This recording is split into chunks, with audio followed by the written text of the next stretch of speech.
தாய் தமிழ் உறவுகளுக்கு வணக்கம். வக்கீல் வேலைக்கு சென்றார் முன்னாள் முதலமைச்சர். வக்கீல் வேலைக்கு சென்றார் முன்னாள் முதலமைச்சர் என்ற தலைப்பில் இந்த காணொளியை நாம் காண்கிறோம்.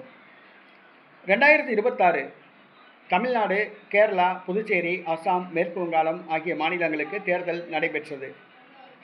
கேரளா, தமிழ்நாடு, மேற்கு வங்காளம் ஆகியவற்றில் ஆளுங்கட்சி படுதோல்வி அடைந்தது.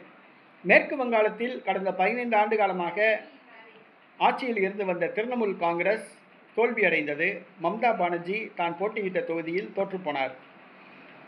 பாரதிய ஜனதா கட்சியை சார்ந்த சுவேந்து அதிகாரி மேற்கு வங்காள முதலமைச்சராக பொறுப்பேற்றுள்ளார்.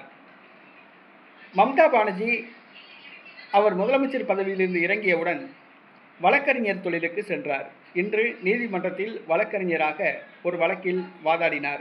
அதாவது, மேற்கு வங்காளத்தில் தேர்தலுக்கு முன்பு நடைபெற்ற வன்முறை சம்பந்தமாக அவர் புகார் அளித்திருந்தார். அந்த வழக்கு நீதிமன்றத்துக்கு வந்தது. அந்த வழக்கில் மம்தா பானர்ஜி அவர்களே வக்கீலாக இருந்து நீதிமன்றத்தில் வாதாடினார்.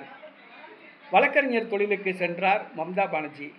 நீதிமன்றத்தில் இந்த வழக்கு சம்பந்தமாக வழக்கறிஞர் ஆடை அணிந்து வழக்கறிஞராக வாதாடினார் முன்னாள் முதலமைச்சர் மம்தா பானர்ஜி. மம்தா பானர்ஜி ஒரு வழக்கறிஞர் என்பது குறிப்பிடத்தக்கது. தேர்தலுக்கு பிறகு முதலமைச்சர் பதவியிலிருந்து இறங்கிய பிறகு தனது கட்சி சம்பந்தப்பட்ட வழக்கில் அவரே நேரடியாக வழக்கறிஞராக வாதாடி மக்களுடைய கவனத்தை ஈர்த்துள்ளார். அடுத்து நடைபெறுகிற பாராளுமன்ற தேர்தலில் அவர் வெற்றி பெறுவாரா என்பதை பொறுத்திருந்து பார்ப்போம்.